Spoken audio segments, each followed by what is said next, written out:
Karibu tujifunze C++ programming. Tunaangalia concept ya object oriented programming kwenye C++, na hii ni practical number 2. Kwenye practical hii tutajifunza object katika C++ programming. Kwenye previous episode number 1, tulijifunza nini maana ya class, nini maana ya access modifier, public, private, protected. Tukajifunza nini maana ya instance variables, nini maana ya variable declaration, tukajifunza nini maana ya variable initialization. Tukajifunza nini maana ya int main, nilisema kwamba hii ni return type method. Tukajifunza namna ya ku print output kwa kutumia class name.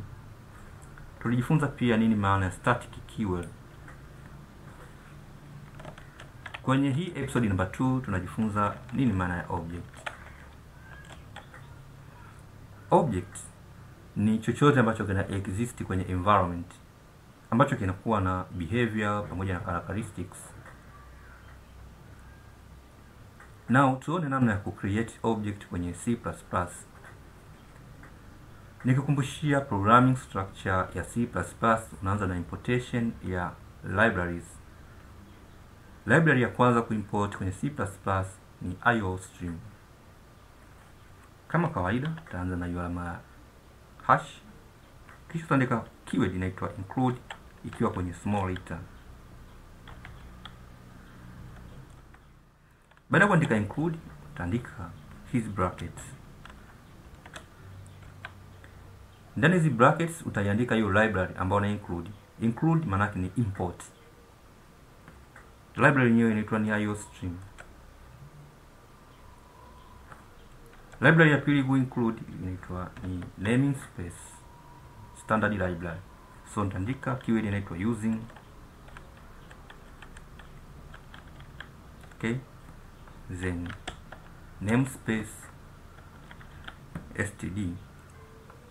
Kwa sababu ni programming to terminate.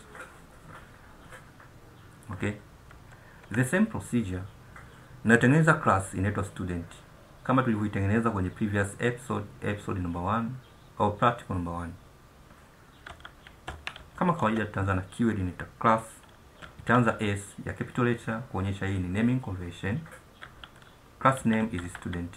Kisha nita implement class. Tutaweka hizi brackets.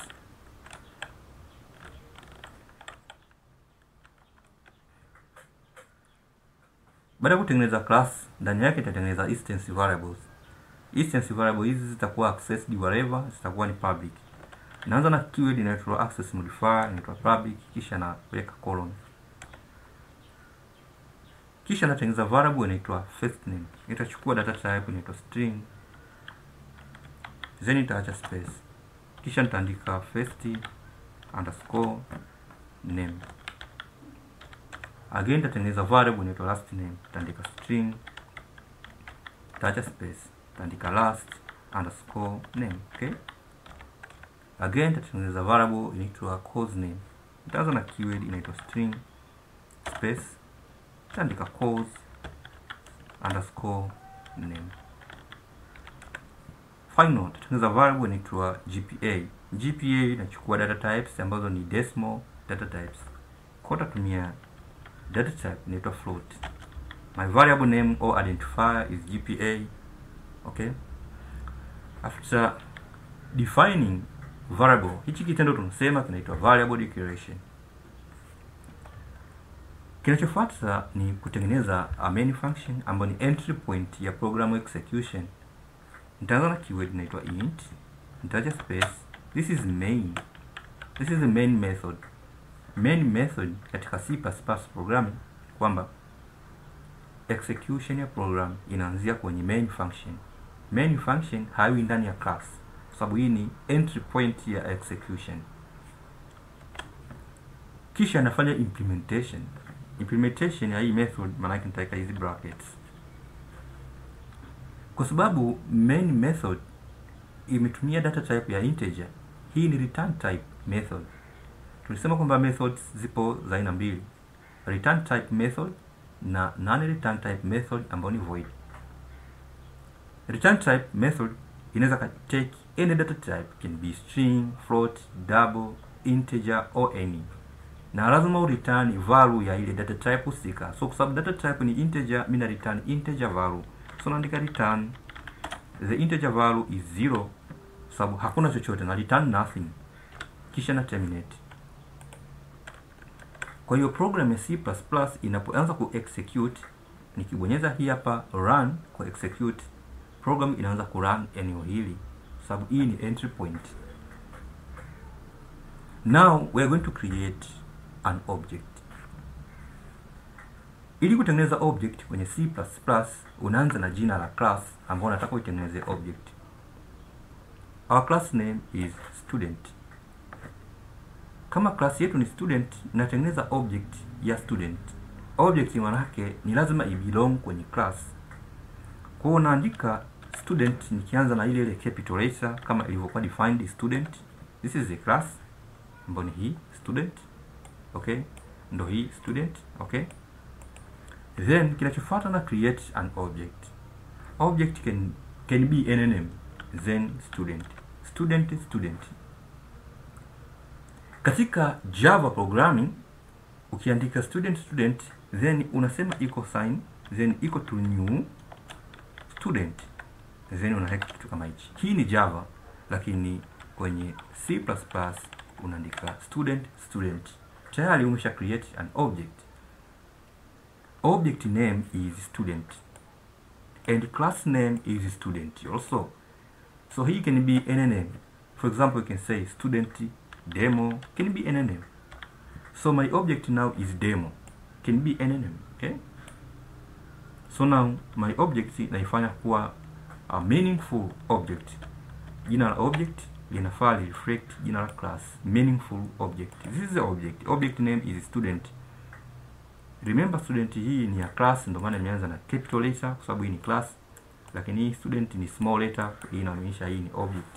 Object is like a variable. So nikiweka comment hapa tulichokifanya hapa, tumecreate what object, get object. Okay, another step, now we initialize object initialization. We assign value to object. Okay, our object is what is student. Okay, so tunatumia object name ambayo ni student. Nimesema can be any name. Okay, I'm sorry, this is the object spelling. Okay, now good. Tunatumia object name ambayo ni student ku access instance variables zinazopatikana ndani ya class inaitwa student. Kona una assign value, natumia object yangu inaitwa student. Okay, after then natumia dot operator ku access members wa student. We have first name, last name, course name and GPA. Okay, now first name equal to Alice, then terminate. Natumia object inaitwa student. My object use dot operator ku access member of student. Boni instance variable ya pili inaitwa last name equal to Gerard.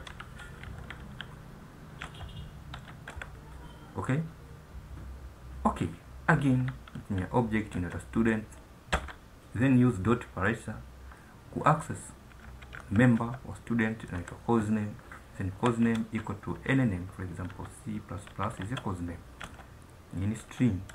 So remember data type is a string, na hapa tunaweka string quotations.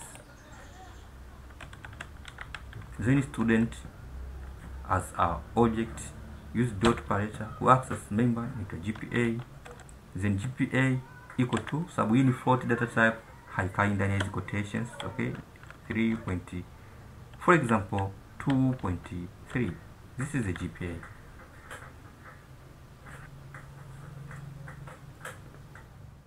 Now good.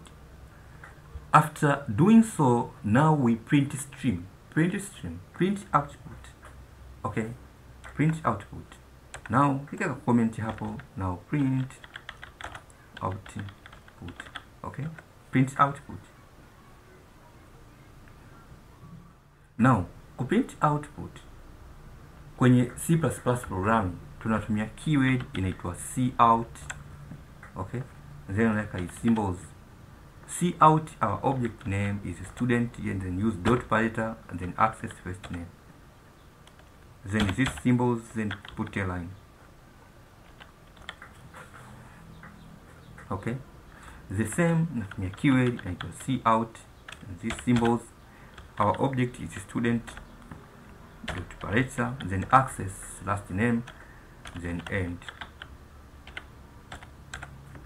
The same cout symbols. Natumia our object name is student, use dot parameter, then access what course name, then end. Final GPA. So cout the symbols, then use object is student, use dot parameter, access member is GPA, then this end.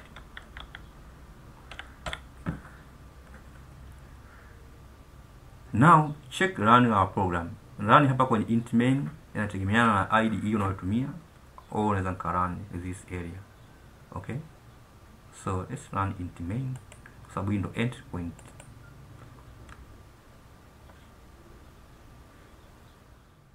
Now good, our program runs na kisha inaleta output.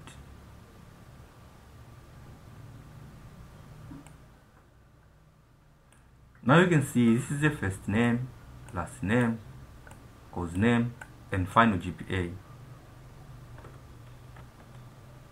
Okay, now ukitaka kuweka notation, your first name is first name, your last name is last name, course name is course name, and GPA. So hapa nakuja kuweka hizi quotation. Okay, then naweka hizi symbols. Okay, then naandika hapa your first name is, that's right, your first name is, the print first name. Again hapa naandika your last name, okay, is, print last name. Again hapa naandika your course is, just like course is, ita print course. Then again hapa naandika final GPA is,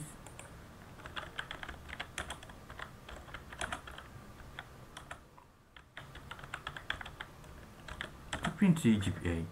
Rerun our application. Now let's come check output. Your first name is Alice, last name is Gerard. Okay, course is C++, and final GPA is around 2.3. Now tufanye overview of our program. Overview of our program, tumeanza na importation ya IOStream na using namespace std. Hizi ni libraries importations. Tuka create class name is student. Tuka create instance variables. Instance variable hizi ni public variables, can be accessed wherever. Tukatengeneza entry point for our program on int main, na hii ni return type method na return 0. Okay, kisha tuka create a new object. Our object name is known as student. Tumetumia jina la class linaitwa student. Tuka assign value to our object ambayo ni student. Tumetumia object ya student ku access member student inaitwa first name. Again tuka access last name, course name ni GPA, kisha tukafanya variable initialization ndani ya hizo object members. Kisha tukaja tuka print output kwa sababu tumesha initialize value, now tuna print output. Tunatumia print string ya cout ku print output na program imeend.